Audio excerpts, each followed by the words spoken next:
भाई बहनों, उस मालिक को पाने के लिए तुम्हें घर बार छोड़ने की जरूरत नहीं है, तुम्हें समाज छोड़ने की जरूरत नहीं है, तुम्हें जात बिरादरी बदलने की जरूरत नहीं है। पर ये जात पात के रगड़े झगड़े ये हमारे अपने नहीं है, ये सिर्फ हमारे मन की खुराफात है। आप सभी लोग बुद्धिमान हो, अपनी अपनी बुद्धि से आप सभी लोग विचार करिएगा। जब गुरु नानक साहब नहीं आए थे तब कोई सिख नहीं था, जब मोहम्मद साहब नहीं आए थे तब कोई मुसलमान नहीं था, जब ईसा मसीह साहब नहीं आए थे तब कोई ईसाई नहीं था। और पीछे लौटते चले जाओ तो केवल मनुष्य ही मनुष्य रह जाते हैं। ये रगड़े झगड़े किसने पैदा किए? ये हमने आपने पैदा किए। हरे प्रेमी भाई बहनों, कोई भी महात्मा यहाँ पर आकर के ना कोई कौम मनाने आता है, ना कोई मजहब चलाने आते हैं, ना कोई पंथ चलाने आते हैं, ना ही आप हमारे हाथों में ये डंडे और तलवारें देने के लिए आते हैं। अरे आप तो सच्चा मार्ग, सनातन मार्ग समझाने के लिए इस धरा भूमि पर शरीर रूप में अवतरित होते हैं। प्रेमी भाई बहनों, सुपच जात के भंगी थे, रैदास जी जात के हरजन थे, मीराबाई जात की छत्राणी थी। अगर वे सब उस मालिक को प्राप्त कर सकते हैं तो आप भी उस मालिक को प्राप्त कर सकते हो। जाति पाति पूछे नहीं कोई, हर का भजय सो हर का होई।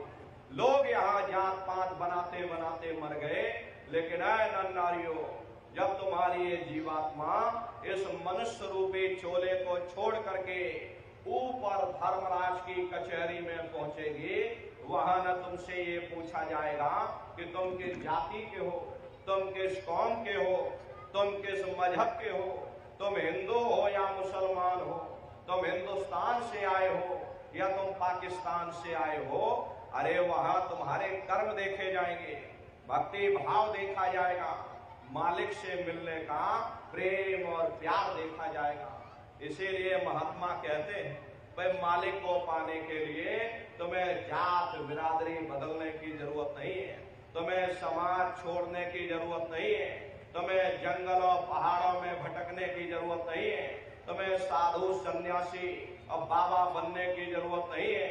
अरे भाई, तुम अपने अपने घर परिवार में रहो, अपने अपने बाल बच्चों के साथ रहो, अपने अपने समाज में रहो, समाज की रीत और नीति के अनुसार रहो, मेहनत और ईमानदारी से काम करो और 24 घंटे में घंटा 2 घंटा अपनी जीवात्मा के कल्याण के लिए सुरत शब्द नाम की कमाई यानी सुमरन ध्यान और भजन करिएगा।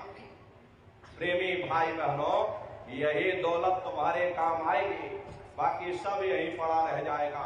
सुई की एक नोक भी तुम्हारे साथ में जाने वाली नहीं है। अरे बड़े बड़े राजे महाराजे आए, सारी जिंदगी उन्होंने ये किला बनाते बनाते गुजार दिया। आज उनके किलों को जाकर देखिए, आज खंडहर बने पड़े हुए। विश्व विजेता सिकंदर सारी दुनिया पर राज करने का ख्वाब देखता था, वो भी मुट्ठी खोल करके चला गया। कोई क्या साथ लेकर के जाएगा?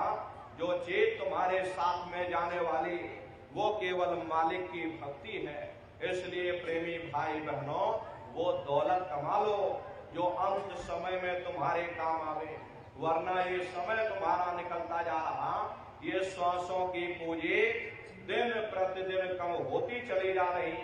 एक समय ऐसा आएगा ये बुलबुला तुम्हारा फूट जाएगा, फिर न जाने दोबारा ये मनुष्य शरीर मिले न मिले। अरे भटकते रह जाओगे युगों युगों के लिए नरकों और 84 में। इसलिए प्रेमी भाई बहनों, अहो भाग्य है आपका, आपको ये मनुष्य शरीर मिल गया। इस मनुष्य रूपी मंदिर में बैठ करके वो आत्मधन कमा लो, वो रूहानी खजाना कमा लो, जिससे तुम्हारी जीवात्मा का कल्याण हो जावे। तो सुमरन ध्यान और भजन नित्य नियम से करिएगा और सभी लोग शाकाहारी रहना, क्योंकि हमारे गुरु महाराज ने शाकाहार पर विशेष जोर दिया। गुरु महाराज हमारे कहते थे कि बच्चे बच्चियों, तुम लोग शाकाहारी रहना, शाकाहार का प्रचार करते रहना। इसी से देश और दुनिया में भारी परिवर्तन होगा। हरे नर नारियों, परिवर्तन कोई कानून बनाने से नहीं होता, परिवर्तन कोई आंदोलन करने से नहीं होता, परिवर्तन कोई तोड़फोड़ करने से नहीं होता। परिवर्तन तब होता है जब लोगों के विचार बदलते हैं, लोगों की भावनाएं बदलती हैं। विचार जब बदलेंगे जब लोगों का खान पान शुद्ध होगा। देसी कहावत है, जैसा खाए अन्न वैसा होए मन। जब इंसान पशुवृत्ति भोजन करेगा तो उसकी बुद्धि स्वतः ही पशुओं जैसी हो जाएगी। सोच विचार उसका चिंतन स्वतः ही पशुओं जैसा हो जाएगा।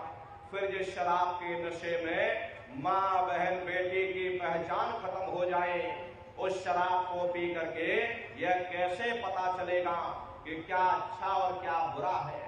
यही कारण है कि आज भर समाज में ये दुनिया भर के अत्याचार और दुनिया भर के व्यभिचार फैले हुए।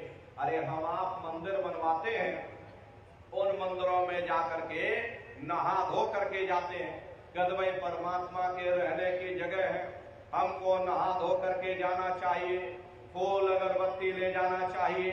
कोई उन मंदिरों में कूड़ा कचरा नहीं डालता। अगर कूड़ा कचरा डालोगे तो आपस में लाठियां चल जाएंगी। फिर ये जो हरि मंदिर है, ये पंच भौतिक शरीर जिसे महात्माओं ने हरि मंदिर कहा, अरे इसमें तुम हाड़ मांस के लोथड़े डालते हो, इसमें तुम शराब के कतरे डालते हो। अपने बनाए हुए ईंट गारे के मंदिर की कद्र करोगे और परमात्मा के बनाए हुए इस हरि मंदिर को हमने जीते जी कब्रिस्तान बना दिया तो सख्त सजा मिलेगी। अरे महात्माओं ने लिखा है कि तिल भर मच्छी खाएंगे, कोट गऊ दे दान और काशी करवट जा मरे, निश्चय नरक निदान। यदि तिल भर भी मच्छी खा करके फिर चाहे कोटान कोट गौओं का तुम दान करो और काशी में जा करके मत्था रगड़ते रगड़ते अपनी पूरी जिंदगी वहां पर गुजार देना, फिर भी तुमको तुम्हारे गुनाहों की सजा मिलेगी। कोई बच नहीं सकता, क्योंकि ये कर्म भूमि है। यहाँ तुम जैसा कर्म करोगे वैसा फल तुमको मिलेगा। देखिए इस कर्म भूमि पर कृष्ण भगवान तक नहीं बच पाए। उस समय बाली को छिप करके बाण मारा, वही बाली कृष्ण अवतार में बहेलिया बन करके आ गया। कृष्ण भगवान के पैरों में पद्म चमकता था, हिरण की आंख समझ करके और बहेलिये ने निशाना मार दिया। जब पास में आकर के देखा कृष्ण भगवान थे, अफसोस करने लगे।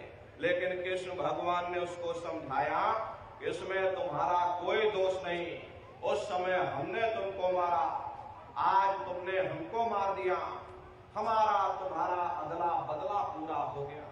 कर्म प्रधान विश्व रच राखा, जो जस करे सो तस फल चाखा।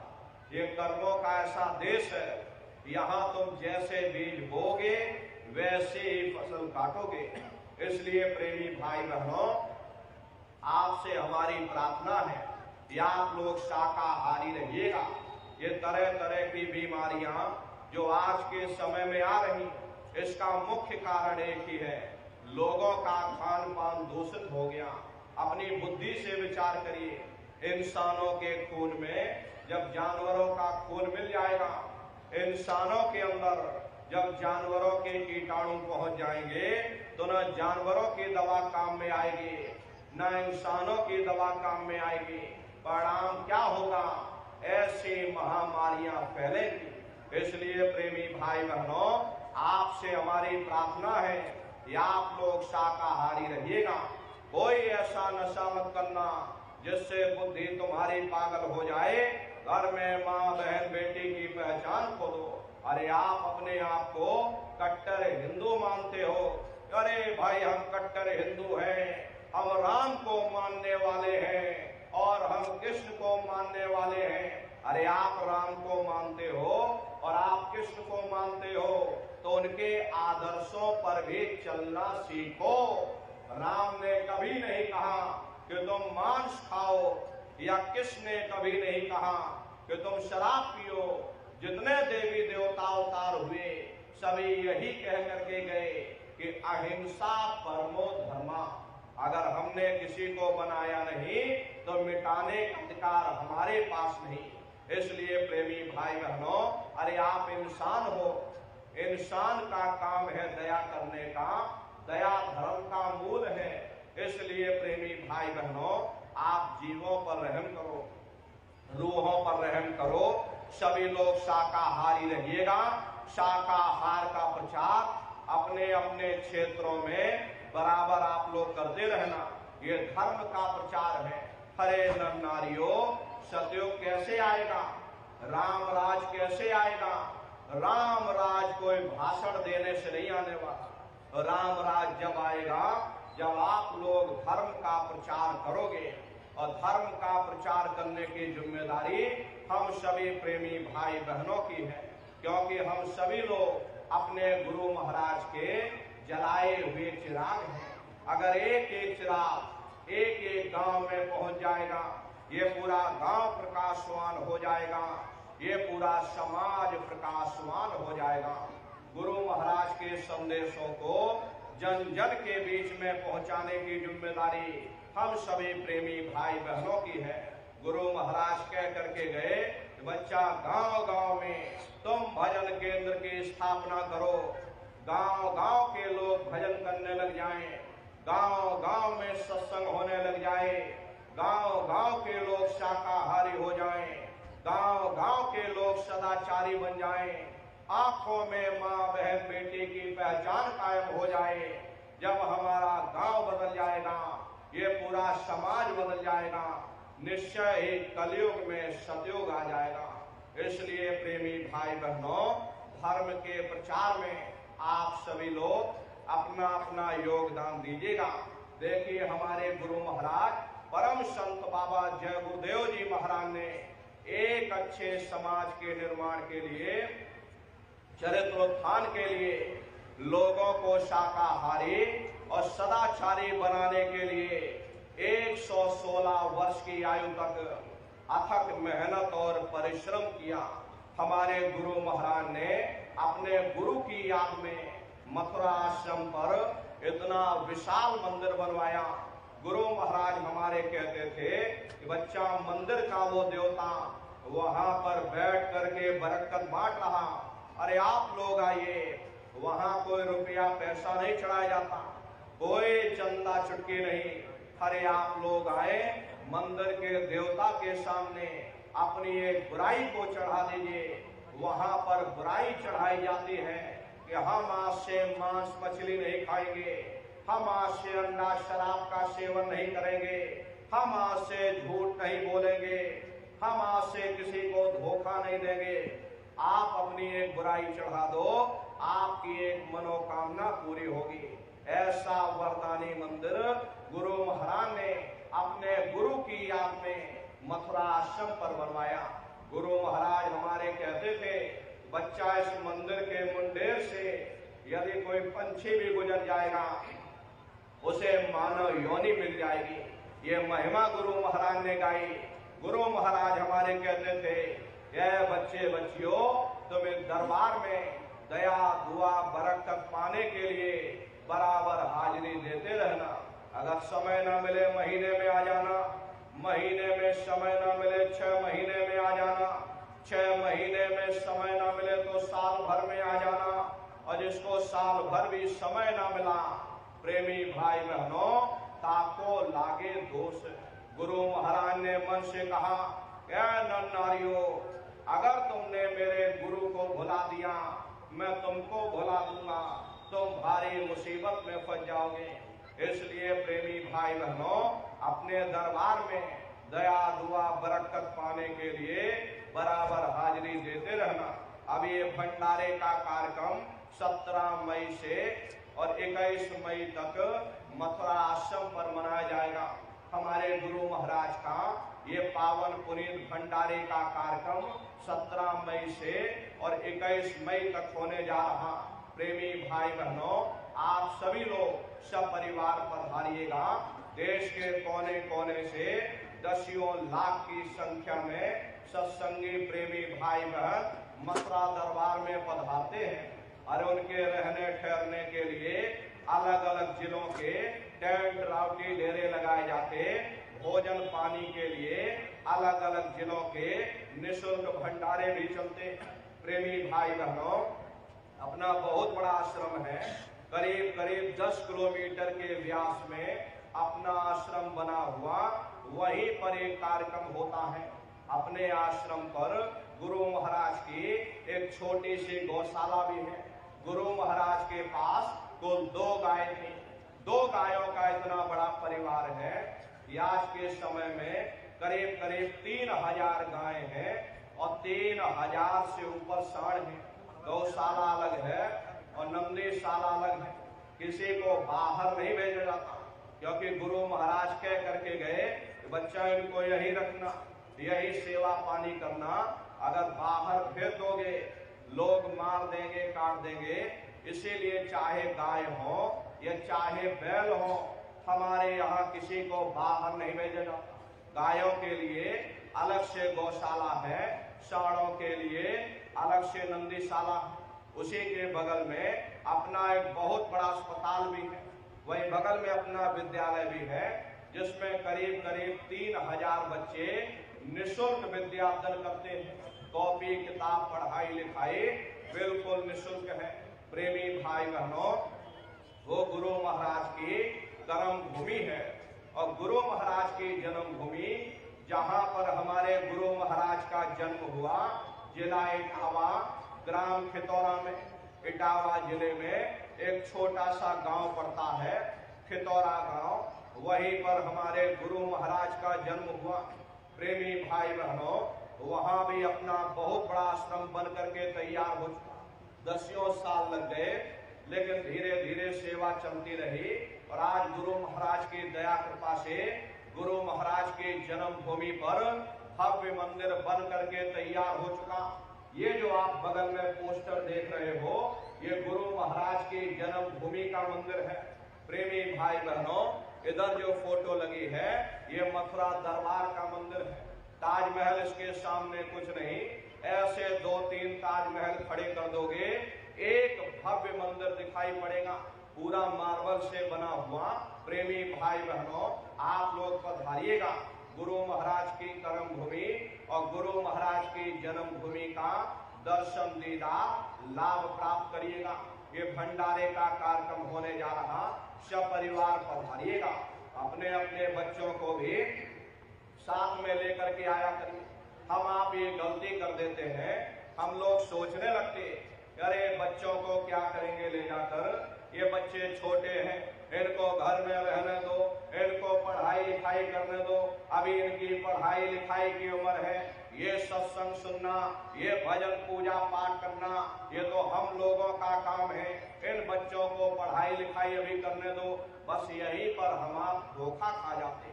हरे प्रेमी भाई बहनों, पढ़ाई लिखाई जरूरी है।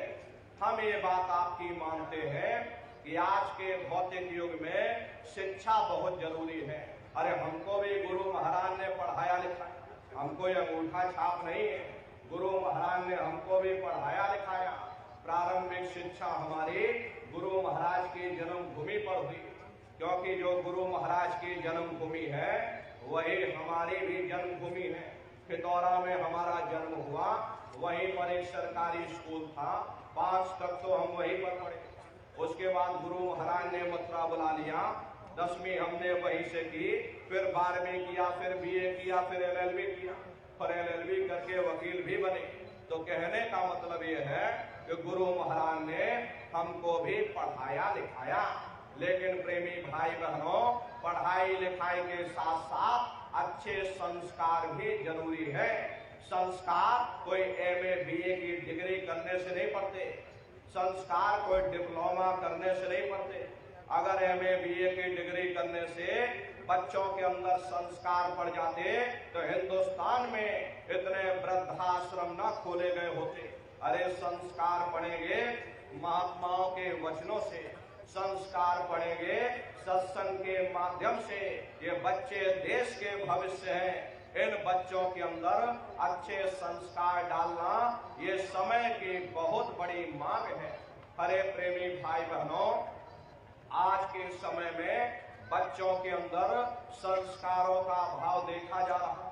वरना पहले के समय में अकेले माँ बाप अपने 4-4 बच्चों को पाल लेते थे, लेकिन आज के समय में वही 4-4 बच्चे, वही एमए बीए और डिग्री डिप्लोमा किए हुए बच्चे अपने माँ बाप को रोटी नहीं खिला पा रहे। शादी हो जाती है, घर परिवार बांट करके रख दिया, जमीन जायदाद बांट करके रख दी, चूल्हा चौका बांट करके रख दिया, यहाँ तक कि माँ बाप को भी बांट करके रख दिया कि 10 दिन तुम हमारे घर में छोड़ देना और 10 दिन बाद तुम अपने घर में ले जाना। अरे प्रेमी भाई बहनों, ये संस्कारों की बहुत बड़ी कमी है। ऐ माताओं बहनों, ये बच्चे तुम्हारी धरोहर है, ये बच्चे तुम्हारी पूंजी है। अपनी पूंजी को संभाल करके रखिएगा। इनको आप बचपन से तैयार करिए, इनको अच्छी शिक्षा देना, इनको अच्छे संस्कार देना, इनको शाकाहारी बनाना, इनको सदाचारी बनाना, इनको चरित्रवान बनाना। अरे इनको भी तुम राम और कृष्ण बना दो, यही बच्चे बड़े हो करके माँ बाप का नाम रोशन करेंगे, घर और समाज का नाम रोशन करेंगे।